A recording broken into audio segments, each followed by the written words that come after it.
staff there trying to piece together the investigation of what happened. And then separately, you have all of the people, school district, Red Cross, counselors, the local clergy, all of them kind of rallying around these students and the teachers who were in the building to help them from more of that psychological and emotional standpoint, too. We know there are a lot of things on social media. We're not confirming anything until we get some confirmation from the sheriff's office, but we do know at least one of the brothers of the victims' students here says, y'all please pray for my family. My little baby brother was shot today at school. So it's kind of giving the reality. Social media does change how news gets out there, but a lot of that is misinformation in the initial stages. But we are working to get some information confirmed. We do know some names, but of course we're not going to release those at this point.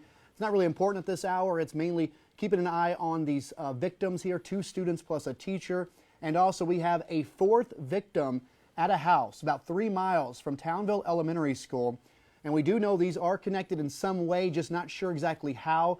The coroner is there along with the Anderson County Sheriff's Office and several other agencies as well. But again, just a lot of things still developing at this hour, and investigators still trying to get some things confirmed. And we should learn a lot in less than 30 minutes at a 5 p.m. news conference we're going to carry live right here at Fox Carolina. And we want to go now to Fox Carolina's Jennifer Phillips, who joins us live right there at Townville Elementary School. Jen, I know you were there not too long after it happened and have been out there gathering information. Tell us more about what you're seeing now. It appeared that some teachers were let back into the building just a short time ago.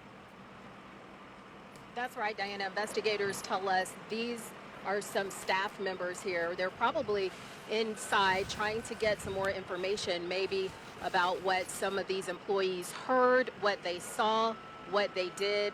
Definitely a traumatic situation, but I'm sure these investigators trying to get as much information from them as possible. But the scene here has pretty much, this is probably a weird word, but it seems a lot more calm than it was several hours ago. And that's because investigators pretty much have everything under control as far as the scene is concerned. And that is also because parents have been listening to investigators, and they are not in this area. They are at the church, as Enrique mentioned, picking up their children, talking to their children about what's happened here. So on scene right now, we have troopers, investigators with the Anderson County and Oconee County Sheriff's Office, as well as ATF and SLED agents are also here. We've seen a lot of investigators kind of moving in and out, but we've also seen investigators strapped with guns walking around this entire building. So they are obviously looking for evidence, making sure that they haven't missed anything, because it could be connected to this case. We just don't know. We do know, as you guys have been talking about, 2 students shot and a teacher with non-life-threatening injuries at this moment. So here, if you take a look here, this is the front of the school. You can see how there is still a perimeter set up, but the shooter is in custody, we've been told, and you've mentioned throughout this newscast. So again, right now, everyone's just trying to figure out why. Why did this happen? How did this happen? We talked to a mother earlier today, and she says, I am so blessed that I picked up my daughter for a dentist appointment, and she wasn't here. So we also talked to her daughter, 12-year-old little Alyssa. She had tears in her eyes. She said she just wanted to come by to make sure that her friends and a teacher were not shot. What a traumatic thing to experience as a 12-year-old, just wanting to make sure that your friends and a teacher are okay. And as you've mentioned too, they go through this. They practice these drills, obviously hoping not to ever have to use it. So something happened here that I'm sure that went into effect where they probably had to use it. Those teachers probably turned into protective shields for these children, getting them to a safe place as soon as possible. And I'm going to step out again too. And Matt, if you can show here, there's the camera outside of this building. I'm sure investigators are looking to see if that camera is working, looking to see if they can find any kind of evidence of how the shooter got inside, if the shooter shot from outside, what exactly happened, and who took this shooter down. We do know that, again, this shooter is in custody. So a lot going on right now. We did see a couple of teachers kind of holding hands and hugging one another as they walked inside to talk to investigators. So again, right now we're in front of the school, a lot of emotion going on throughout the community. A lot of the people around here say they just can't believe it happened here in Townville, small town on the Anderson County, Oconee County line. And so they have been able to get a lot of resources here, a lot of law enforcement help from the Oconee County Sheriff's Office, as well as the Anderson County Sheriff's Office on the scene, we're told, within minutes. Guys, back to you. Jen, thanks so much. And, Jen talked about that, the close-knit community, the fact that people, are just taking this to heart. Just reading social media, I'll tell you, you go through and it's post after post after post of prayers going out. One woman saying, I was born and raised in Townville, lived there all my life until 6 years ago. I would have never dreamed this could have happened there. My dad, myself, and both of my sons went to Townville school. This hits hard to all of us. Please remember all the families involved. Please never take life or safety for granted. God is still in control. We need God back in schools. God protect our babies and our community. So it's post after post like that, and those prayers coming in for these two young victims, two students who were shot today at Townville School, both of them life flighted out of there. And I just got this information from a source. This is not confirmed, but there are reports now coming out that this possibly happened outside on a playground. So we're trying to get this confirmed. We'll hopefully get this confirmed at 5, but there is some information that this might have not even happened in the school. That's just initially what you think when you hear an active shooter. There are reports from people in the Townville area connected to the church at Oakdale that are saying that what they're hearing from parents at the church, who they're helping with these parents with the grieving process, is that the kids are telling them this happened possibly on the playground, which would make sense as how this kid got onto the school property, which maybe just didn't walk in like we had initially thought. Maybe this was kids were outside. It's just before 2. They could have been on recess. Right. The teacher was out there. So again, that's the information we're getting now, is that this possibly happened outside. Again, not confirmed, but might make a little bit more sense on how this could have happened at the time it did, where it wasn't at 8 o'clock in the morning they're going in or 3 o'clock coming out, that this might have happened while there were some students and teachers outside on the playground. Okay, well that would make sense, more sense than the idea of somebody walking in potentially knowing the way security is these days. We want to listen in. We interviewed a parent just a short time ago who has a child who goes to Townville School. Let's listen into that. I was constantly praying, I just don't know. I don't know. I don't know how to go on, because, it's like I almost want to homeschool my kids. We never expected nothing like this to happen at Townville School, You just don't expect it to happen. And I was sitting home, and I seen it on the news, and I couldn't believe it was real. It was like I was in a dream. But, it's bad. And I think that's the sentiment. Anytime this happens, you hear that in every community, is you just never think it's going to happen here. And not to say you would imagine this maybe at a college or a high school, but we're talking about an elementary school. And again, there's a lot of details we're still trying to find out, is what led up to this. And keep in mind, we do know there is a second crime scene. It's 3 miles away at a house. And we do know the coroner is there.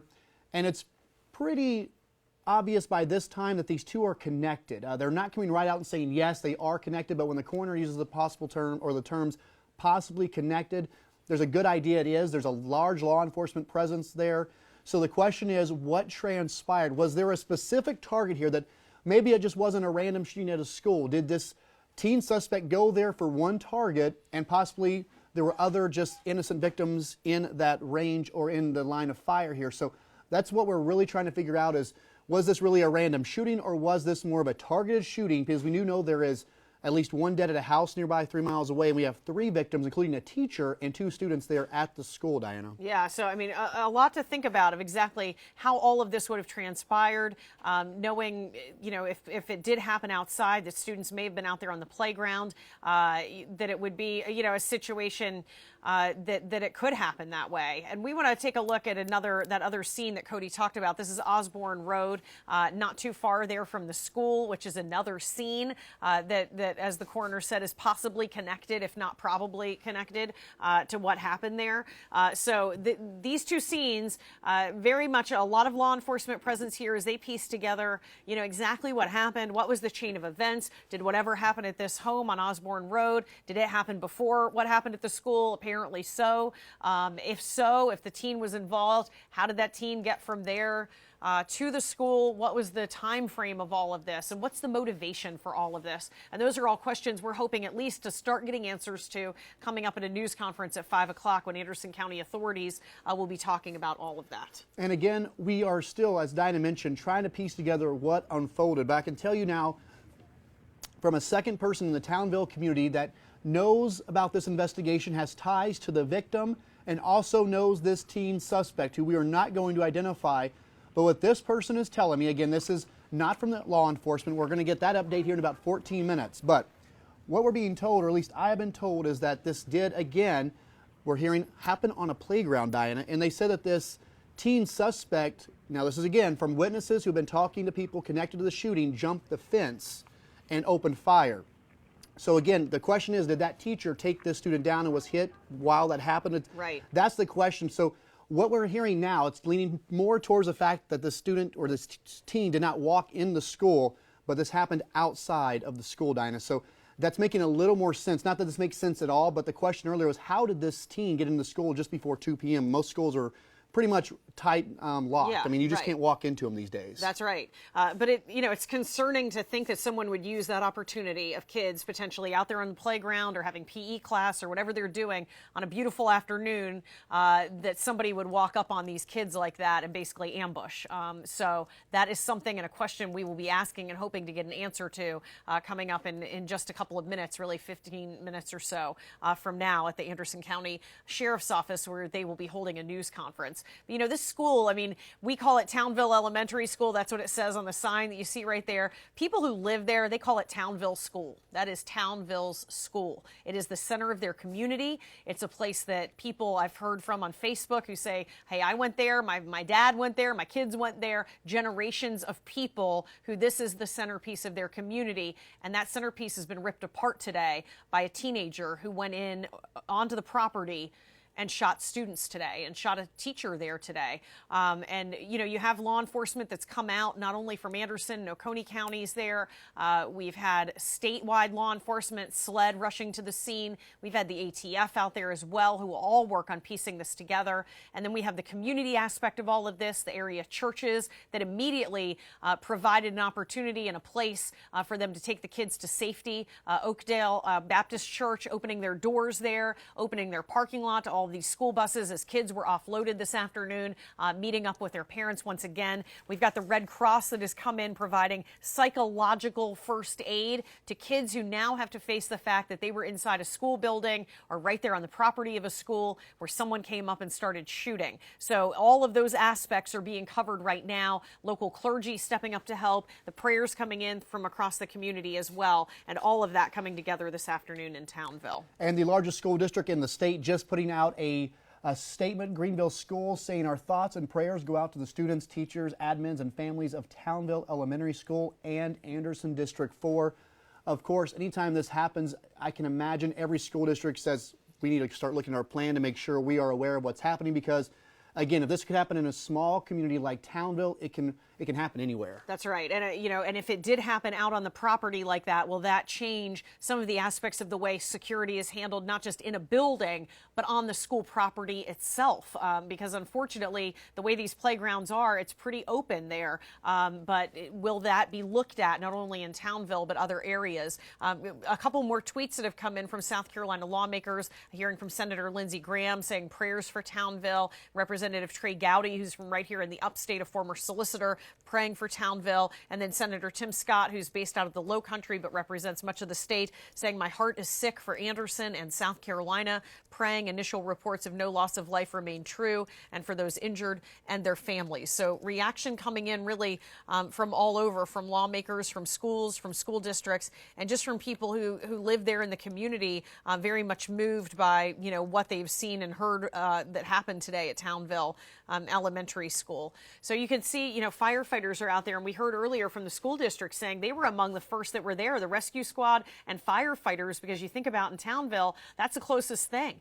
The fire department just able to get right over there as fast as possible and render aid. And that's the question a lot of people are going to be asking is, how did this happen, the response time? But it appears from everybody we've talked to here is that I mean, everything that was supposed to happen as far as when an active shooter is reported, it happened. They got there, the school was on lockdown, and the question is, could anything have changed? But, you know, it's easy to step back and say, well, this could happen, but again, it's easy to say whenever you're now 3 hours past the event. This happened in a matter of seconds, and Diane, I mentioned this, if you're just joining us, so we're going to extend our coverage. We're waiting for a news conference at 5, but initially, you know, we were talking about this shooting, maybe it happened inside the school, but as Diana mentioned, you know, she picks her kids up, she has to be buzzed in. Right. What we're hearing now, Townville's a very tight-knit community, and I've talked to several people, and it's the same story, is that even from the family members of the victim who was now at GHS, is that this teen suspect, is what we're hearing, jumped a fence on the playground and opened fire.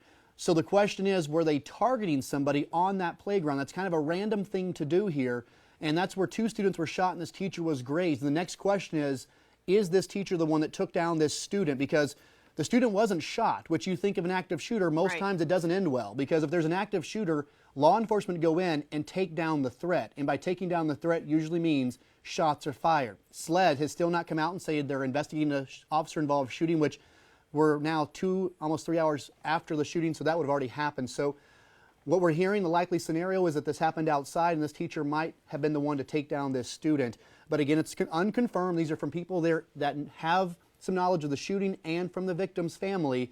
But again, hopefully, Dinah, in 8 minutes or so, if this news conference is on time, we're going to learn a lot of new information at this news conference. Yeah, we hope to learn many more details about that, the chain of events. And right now, we want to go out to Enrique Salinas, one of our photojournalists who's been out there on scene this afternoon. And we've had crews really all over trying to cover all the different aspects of what's happened here. This is a look at Oakdale Baptist Church, which is much, much quieter than it was in the past hour or so, even more since students were unloaded there from buses. This is where they were taken, kind of a safe haven where they could reunite with their parents and other family members. So Enrique, walk us through a little bit. I know you've talked to some moms, some dads, some students as well, law enforcement and Red Cross. Tell us a little bit more about your experience so far.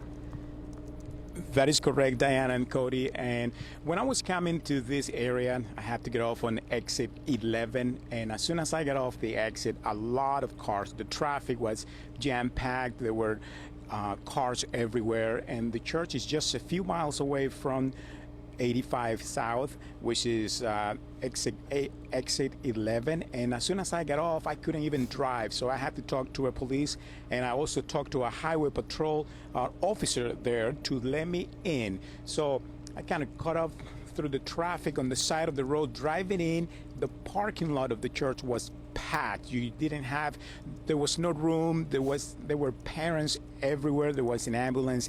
And at a distance, you could see the school buses coming in and dropping off the kids. I finally found a spot, and they moved me like 3 times because I couldn't park close to the church. There was like a U-turn here where parents were pulling up and parking. The school buses were coming on the other side of the church. And just to give you an idea, when I'm standing up, it's in the back of the church. You see a parking, earlier you saw the live picture here. It is an empty parking lot. There are about 100 parking spots available right now. All of those parking spots were packed. It was full there.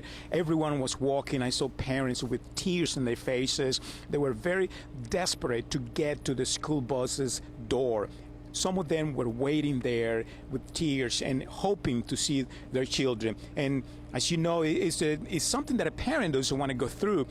They waited. There were buses coming in. Highway patrol was guiding the traffic to make a U-turn, a detour, because the road was blocked, totally blocked. I talked to a parent and her kid, and she was tears, she was crying, and she told me, I asked her, how you doing and how are you feeling? And then she said, thank God I found my children. Thank God I found my child.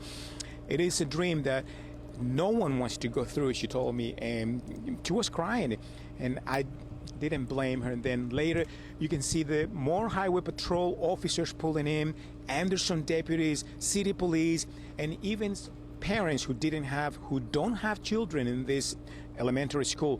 They were coming here to assist the parents. I took a couple minutes. I went inside the church and I saw deputies there.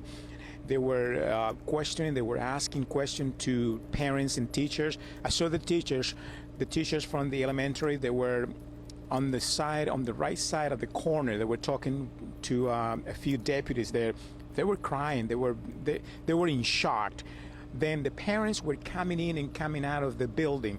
After that, just about half an hour later, the Red Cross pulled in and they said, we're here to help and to assist everyone. As you can see right now, if you can see the shot, it's a different story. There's nobody in this parking lot, just a few deputies and all the parents and teachers who are left here. But it was a very chaotic, very sad story. The parents were lining up, crying, desperate to see their children. Yeah, Enrique, it's probably a tough thing to see out there. I know you have children yourself, not something you'd ever expect to happen at your child's school, especially in elementary school. And